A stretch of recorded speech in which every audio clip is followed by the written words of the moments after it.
¿qué va a entrar? Va a entrar criterios de calidad, prohibiciones de todas, en la parte práctica y en el capítulo 1, paso a paso.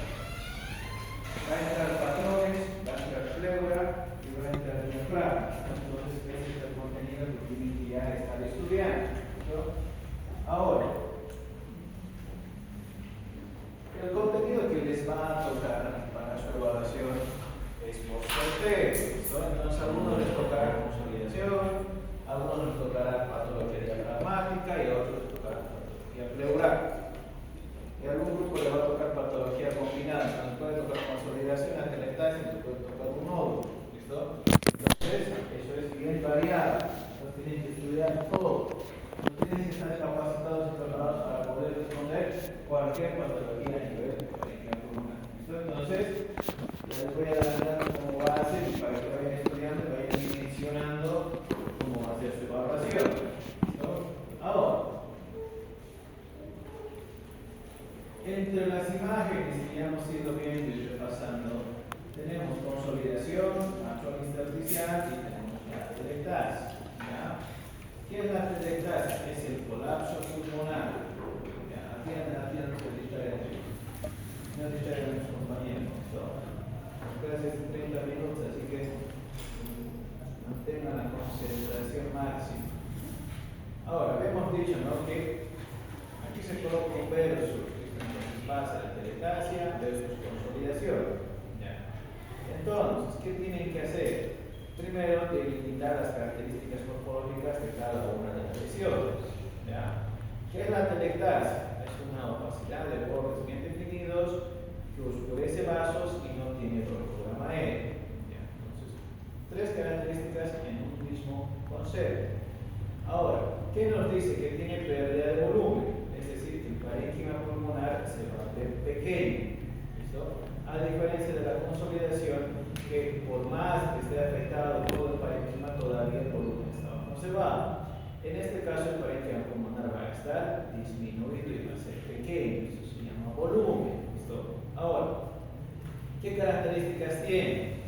¿Que va a ser por obstrucción o va a ser por compresión? ¿Qué es obstrucción? Tapones mucosos, un tumor mucoso extraño. Y la compresión de la pleural del motórax de redondo, ¿listo? Entonces va a tener dos características típicas que van a generar atelectasia en el parénquima pulmonar.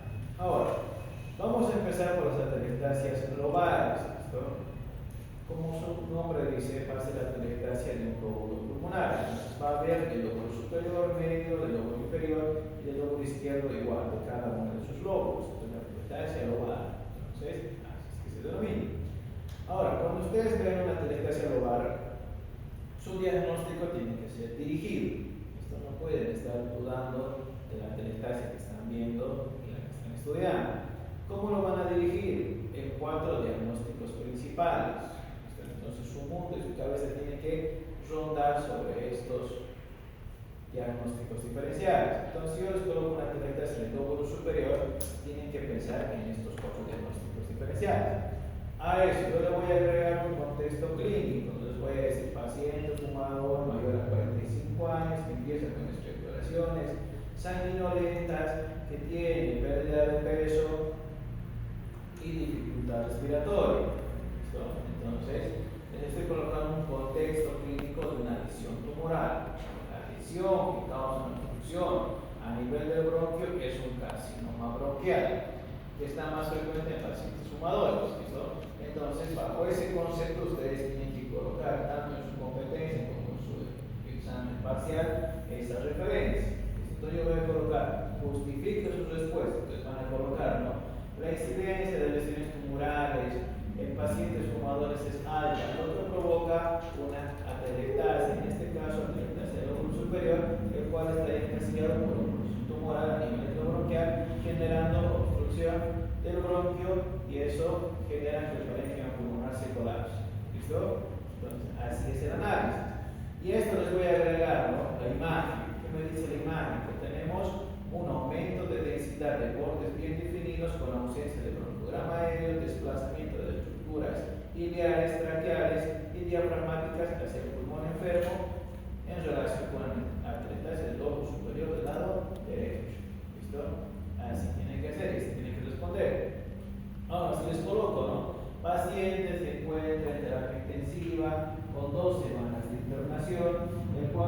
presenta alteración de la saturación, se encuentra entubado y resulta que tiene una evolución de 4 horas con dificultad respiratoria, con aumento de la demanda de oxígeno y una saturación del 70%. En un contexto clínico de un paciente entubado, ¿cuál sería la causa más frecuente de atelectasia? Entonces, ustedes van a colocar un tampón mucoso en paciente con ventilación mecánica, ¿listo? Que está generando un proceso obstructivo a nivel del bronquio principal, entonces va a generar una atelectasia, ¿listo? Así es que se hace. Lo mismo con sondas endotraqueales mal posicionadas, tapones mucosos y en pacientes pediátricos cuerpos extraños, ¿listo? Entonces, así tienen que hacer. Ya. Entonces, les voy avisando cómo va a ser su evaluación. Ahora, lóbulo superior, lo mismo, ¿listo? Misma morfología, aumento de densidad. Lóbulo medio, aumento de densidad, borde bien definido, afectación del diafragma y del mediastino. Lóbulo inferior, misma morfología, solo va a cambiar la ubicación, ¿listo? Entonces, si ustedes saben este concepto principal de la atelectasia, solo va a variar la ubicación de la atelectasia, la ubicación del lóbulo que se está afectando. Entonces, superior, medio, superior del lado izquierdo, inferior del lado izquierdo. ¿Listo? Se repite el mismo concepto, lo que varía es la ubicación. ¿Ya? Ahora, atelectasia pulmonar global. ¿Ya? Atelectasia pulmonar global. En este caso, todo el parénquima del lado derecho o del lado izquierdo está con un proceso obstructivo principal. ¿Listo? Es decir, que el bronquio principal se está obstruyendo o ya se ha obstruido. ¿Listo? Entonces, todo el parénquima pulmonar va a estar ausente de ventilación. Entonces, ese alveolo se va a colapsar. ¿Listo? Ahora, ¿qué me dice? Generalmente va a ser por tampón mucoso bronquial, sonda endotraqueal baja, ya puede ser selectivo al lado derecho o al lado izquierdo, ¿listo? Lo cual va a generar que se tape y obstruya el parénquima pulmonar de manera general y de manera global. ¿Ya? Ahora, ¿por qué es importante que reconozcan esta presentación? Porque va a ser el diagnóstico diferencial por una presentación de un derrame pulmonar masivo. ¿Ya? Entonces va a ser su primer diagnóstico. Entonces, tiene líquido la pleura o mi pulmón se ha colapsado de manera general. ¿Ya? ¿Cómo van a darse cuenta? ¿Cómo van a tener referencia estructural y morfológica? Que la atelectasia causa desplazamiento hacia el parénquima enfermo. Entonces, tráquea. Aquí la tráquea, ¿cómo se desplaza hacia el parénquima pulmonar? Cómo el mediastino se desplaza hacia el pulmón enfermo. Entonces, son características morfológicas que les van a ayudar, porque en realidad todo el pulmón se va a ver blanco, ¿listo? Entonces, esa es la característica, que la tráquea, mediastino, ilios se van a desplazar hacia el parénquima que está enfermo, ¿listo? Y todo el parénquima se va a ir hacia el pulmón enfermo. A diferencia del derrame, el derrame generalmente desplaza, es decir, empuja hacia el parénquima que está sano. ¿Ya?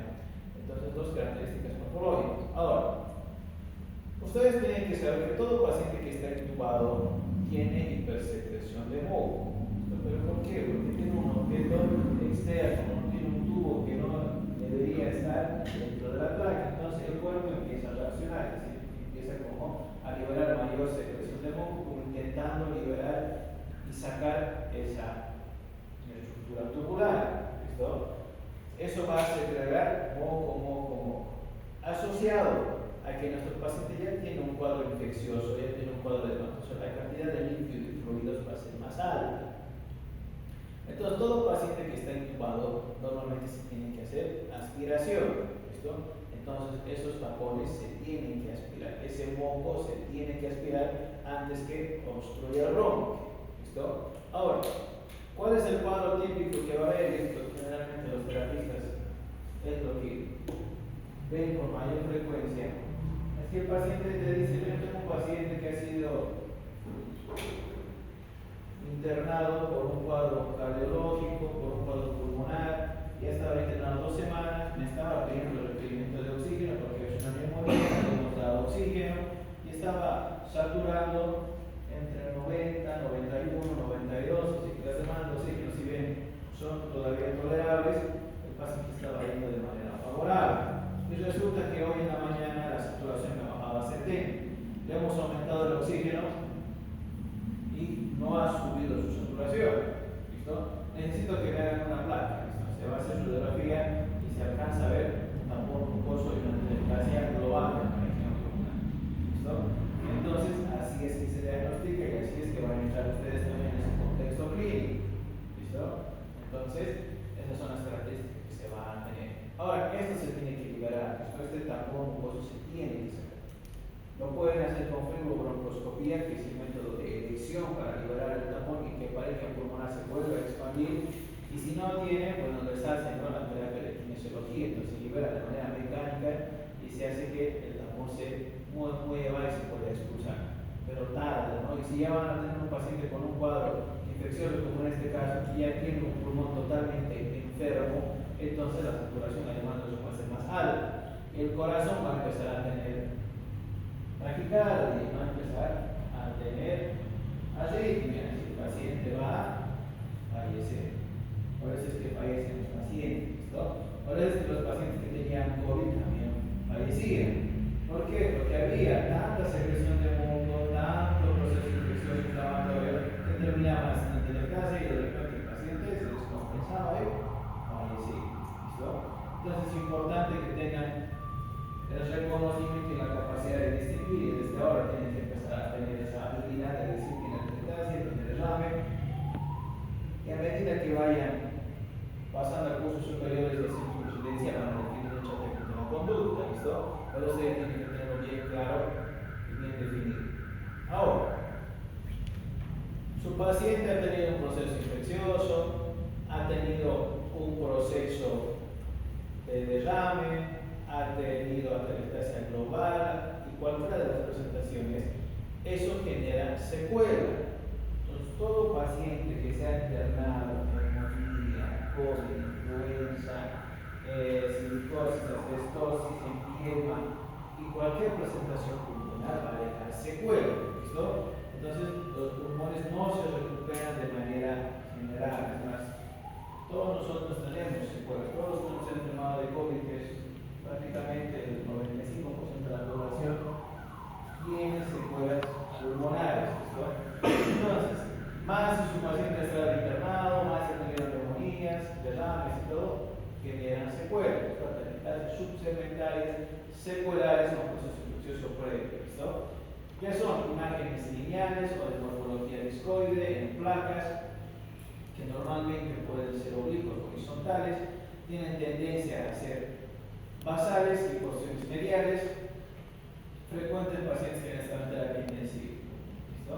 Asociados a anormalidades pulmonares, pleural, traumáticas, neumonía. Entonces, también van a dejar ese tipo de lesión. Entonces, tienen que ver, cuando vean esto, entonces esto es secuela de un proceso infeccioso, inflamatorio, previo. ¿Ya? Ahora, nódulo, masa y micronódulo. ¿Ya? Ahora, ustedes tienen que saber que la nomenclatura de una imagen focal de parénquima pulmonar tiene diferentes denominaciones. ¿Ya? Ahora, ¿de qué va a depender la denominación? Del tamaño. ¿Listo? Vamos a empezar con un micronódulo. Entonces, cuando vean una lesión puntiforme de pequeño tamaño y no supera los 7 milímetros, eso es un micronódulo. ¿Listo? Entonces, de aquí en adelante, si tiene una lesión pequeña, tanto en tomografía como en placas convencionales, y es pequeño y es menor a los 7 milímetros, eso se denomina micronódulo. ¿Listo? Si viene una lesión que supera los 3 milímetros, pero no va a superar los 3 centímetros, eso se llama nódulo pulmonar. ¿Ya? Entonces vamos a empezar a hacer la discriminación, tanto para teoría como práctica. Entonces, cuando yo les coloco una imagen focal y ustedes ven el tamaño, el diámetro, sus características, tienen que ser bien puntuales en su descripción. ¿Listo? Entonces, no todo es nódulo. ¿Listo? Entonces, eso tienen que aprender a delimitar. Ahora, si hay una lesión pulmonar que supera los 3 centímetros, eso ya se llama masa. ¿Listo? Entonces, micronódulo, nódulo y masa. Ya. Ahora, ¿Qué nos dice el nódulo como tal? ¿En qué me extiende? ¿No? Me dice que puede ser una imagen de bordes pobremente definidos o bien definidos, pero va a seguir siendo un nódulo. ¿Ya? ¿Qué me dice de la masa? Me cambia el origen, me dice que puede ser pleural, mediastinal o pulmonar, y es considerada una masa. Entonces, esas son las características morfológicas que ustedes van a ver y se pueden delimitar. Ahora, nos vamos a centrar solo en el nódulo pulmonar. Ahora, cuando ustedes les digan y ustedes vean este nódulo pulmonar, como en este caso, en este paciente que estamos viendo, tienen que saber que la etiología es múltiple. ¿Ya? Ahora, ¿para qué sirve esta clase? Para que sus pacientes no los sugestionen, entonces no digan que tener un nódulo pulmonar es un sinónimo de tener una lesión tumoral, de tener un nódulo, de tener un cáncer. ¿Listo? Eso no es así. ¿Ya? Entonces, ¿qué sucede? Resulta que los nódulos pueden ser benignos, pueden ser malignos, pueden ser infecciosos, vasculares, inflamatorios, congénitos, traumáticos y pseudonódulos. ¿Listo?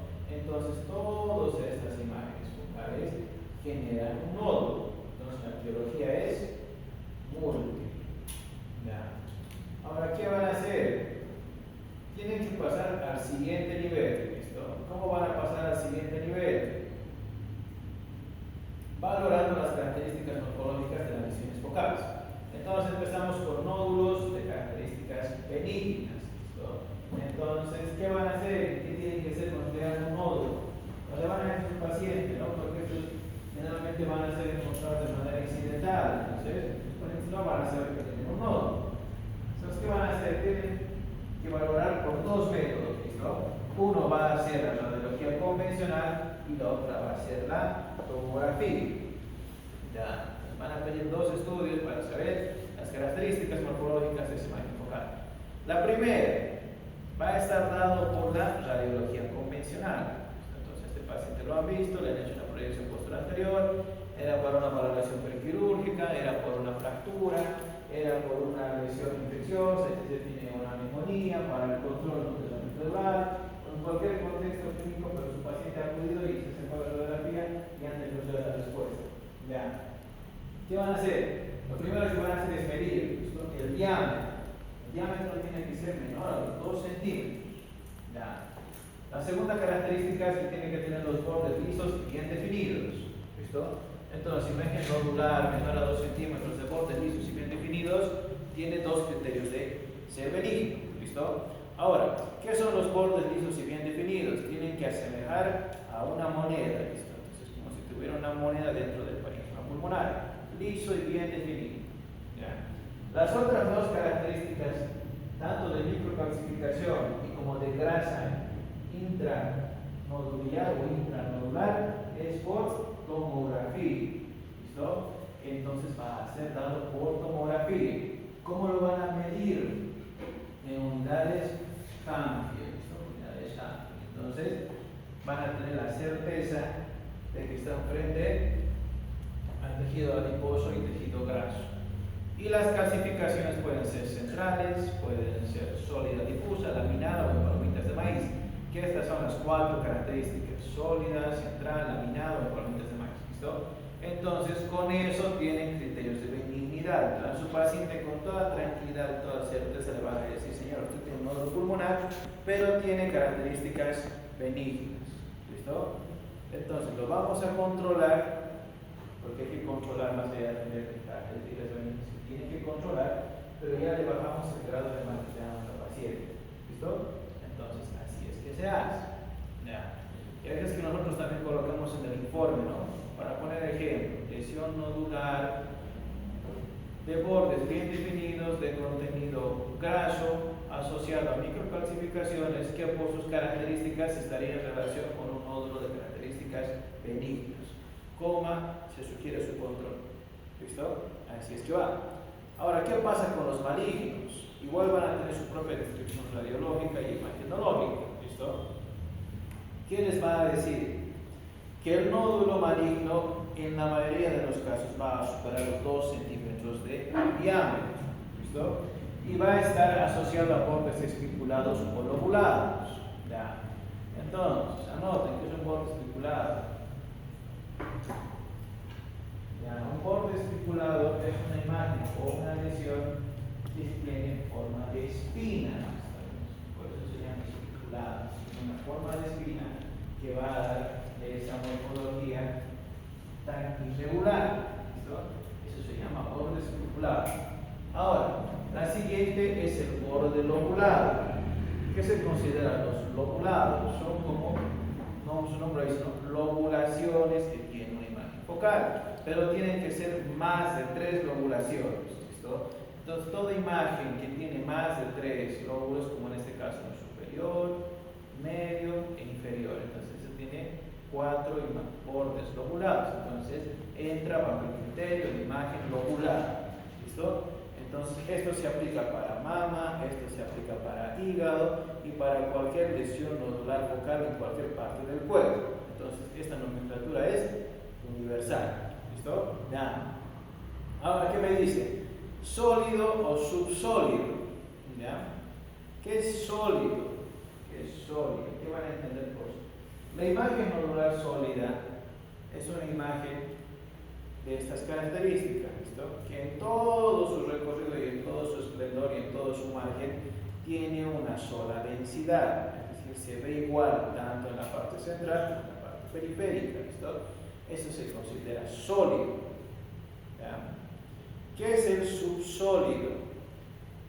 Tiene un componente mixto, entonces esta imagen está rodeado por otra imagen de una densidad más baja.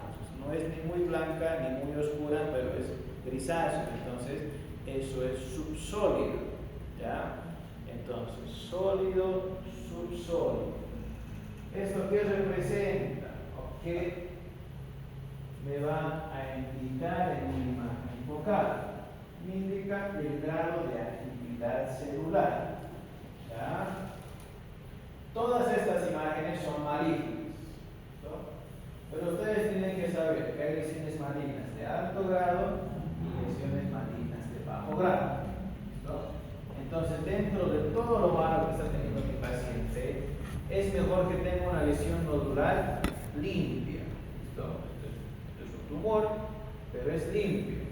En comparación con esta lesión que estamos alcanzando a ver, que tiene un halo periférico. ¿Listo? Entonces, esta lesión es agresiva. Esta lesión tiene una replicación celular más rápida y más acelerada. Un factor negativo para mi paciente, ¿no? ¿Pero por qué? Porque la replicación celular es tan rápida que está generando que las células que están alrededor ya se estén infiltrando. ¿Listo? Entonces, el tumor es todo eso.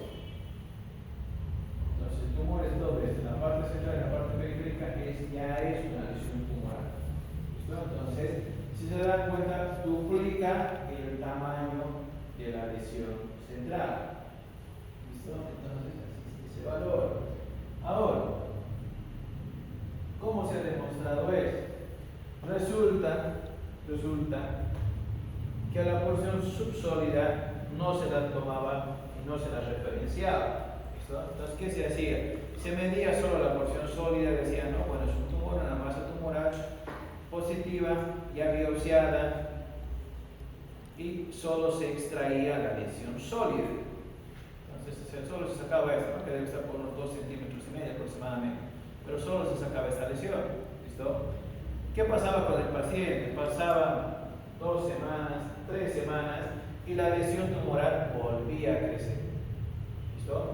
Entonces se ha demostrado que estas células que están con componente subsólido también ya son células tumorales, ¿listo?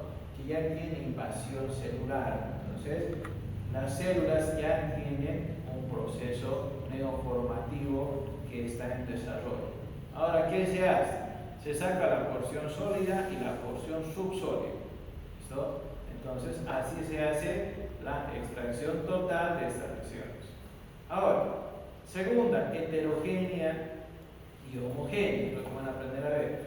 Esta lesión heterogénea, ¿qué es una lesión heterogénea? Anoten, porque eso igual en todo lado. ¿Qué es heterogénea? Una lesión heterogénea heterogénea es una densidad que tiene un nódulo focal, ¿listo? Entonces, ¿qué se considera heterogéneo? Es una lesión focal con diferentes densidades. Entonces, heterogéneo igual a lesión nodular de diferentes densidades. ¿Ya? Ahora, ¿qué representa esa área heterogénea de diferentes densidades? Son células sólidas, son células que tienen necrosis, son células que están sangrando, son células que están teniendo infiltración dentro de una misma imagen focal. ¿Ya? Entonces, como las células empiezan a replicarse y empiezan a crecer y empiezan a madurar y empiezan a morir, también van a tener todas sus fases celulares dentro de ese espacio tan pequeño. ¿Ya? Entonces, así es que se hace. Ahora, cuando yo les diga lesión homogénea, que va a ser para nódulos focales, las lesiones homogéneas tienen la misma densidad en todo su esplendor. ¿Listo? Y en la mayoría de los casos son lesiones benignas. ¿Listo? Entonces no tienen tanta replicación celular y no tienen muerte celular tan acelerada. ¿Ya? Entonces con eso ya saben los criterios y esto también va a entrar a su competencia. Esto se les toca maligno, todo este técnico. Ahora, la última, los nódulos cavitarios. Resulta que hay una presentación tumoral que genera cavitaciones pulmonares. Esto no es frecuente, pero existe esta presentación. ¿Qué es un nódulo cavitado? Es una pared, tenemos aquí nódulos cavitados. Esto es una cavitación, ¿no? Es una imagen focal que tiene una pared gruesa. ¿Qué se considera pared gruesa? Para considerar dentro de la categoría de lesiones tumorales mayor a los 15 milímetros, 1,5 centímetros de pared, que se considera célula tumoral, ¿no? Entonces, con eso cumplimos los criterios de malignidad de una lesión nodular focal y sólida y única. ¿Listo? Ahora, tenemos otra presentación tumoral, ¿listo? Que es el carcinoma broncogénico. ¿Listo? Como su nombre lo dice, ¿no? Va a estar originado en el bronquio. ¿Listo? Y va a estar dado a nivel central. Entonces puede ser principal o puede ser lobar. ¿Listo? Entonces la característica que va a tener es que sea central, ya sea derecho o lado izquierdo, pero va a ser el desarrollo de una lesión tumoral. ¿Listo? Pero de los bronquios. ¿Ya? Ahora, ¿qué más nos dice? Que generalmente como infiltra a los bronquios va a causar una atelectasia. Entonces esto es combinado. Si les toca esta placa, si les toca esta radiografía, van a decir, no tiene una lesión tumoral o una masa a nivel de mediastino porque va a superar los 3 centímetros de bordes irregulares, mal definidos, que genera un proceso obstructivo. Entonces si yo os coloco esta tomografía más de refuerzo, van a decir, no es una lesión tumoral con un proceso infiltrativo a nivel del bronquio del lado izquierdo, segmentario inferior, que causa atelectasia. ¿Listo? Entonces todo eso tiene que colocar, ¿listo? Todo eso tiene que referir y todo tiene que ser bien dirigido. Yo lo voy a colocar a un paciente fumador con más de 10 años de antecedentes de haber consumido tabaco, con pérdida de peso, expectoraciones sanguinolentas, adenopatías axilares. Entonces todo eso, ¿listo? Para que ustedes entren en contexto y hagan el diagnóstico dirigido, ¿listo? Y para que no anden perdidos. Entonces tienen que leer todo, ¿listo? Tanto en teoría como en práctica en la misma modalidad, ¿listo? Ya. Esto ya lo hemos visto, ¿no? Ya lo hemos visto. Entonces, el carcinoma de células no pequeñas que van con las células escamosas y el adenocarcinoma. Ahora, si ustedes ven una lesión tumoral central y es con cavitación, células escamosas. Si es periférica, adenocarcinoma. Entonces, periférico, adenocarcinoma. Central, habíamos dicho que son las células pequeñas y el carcinoma broncogénico. ¿Listo? Así es que, a ver, en este caso no células no pequeñas para diferenciar escamoso y adenocarcinoma. ¿Listo? Así es que se van a ver y así es que tienen que diferenciar. Ahora, ¿Qué pasa cuando ven múltiples imágenes nodulares? En este caso, el diagnóstico es mucho más dirigido. Entonces, si ya se ve generado la imagen nodular única y solitaria en un paciente pulmonar y sabía que tienen que ser más de 30 diagnósticos diferenciales, pero tienen que saber delimitar entre benigno y maligno. En este caso, las múltiples imágenes nodulares focales son metástasis pulmonares. ¿Listo? Metástasis pulmonares.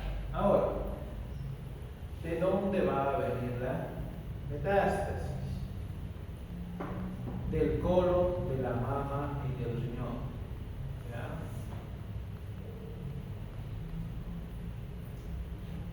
Ahora, ¿qué entienden por metástasis antes de continuar? La diseminación de un tumor ya primario, ya. Entonces, el paciente tiene una lesión tumoral, no necesariamente en los pulmones. Entonces, estos tumores están viajando de cualquier parte del cuerpo y se están focalizando en parencima pulmonar. ¿Listo? Ahora, tienen dos denominaciones. Las metástasis son también llamadas secundarismo. Van a ser secundarismo o metástasis. ¿Listo? ¿De qué? Una lesión tumoral primaria. ¿Dónde está el tumor primario? En la mayoría de los casos, cuando tienen una presentación con múltiples imágenes nodulares, en el colon. ¿Listo? Después en la mama. Después en los riñones y en cuarto lugar los testículos. ¿Listo? Después ya, cervix, endometrio, melanoma, que van a tener también su importancia en cuanto a sus diagnósticos. Entonces, el paciente va a tener dos formas de presentación, es decir, va a acudir a consulta, primero, por sintomatología respiratoria, es decir, el paciente va a venir con tos, disnea, va a tener expectoraciones sanguinolentas, y la presentación bien típica de una lesión pulmonar. ¿Listo? Entonces sacamos su radiografía y en este caso nos toca ir a buscar el tumor primario. ¿Ya? El otro paciente es que va a venir con, vamos a poner el ejemplo de un tumor en el colon. Entonces lo mismo, el paciente va a venir con distensión abdominal, deposiciones sanguinolentas, va a tener pérdida de peso, adenopatías inguinales.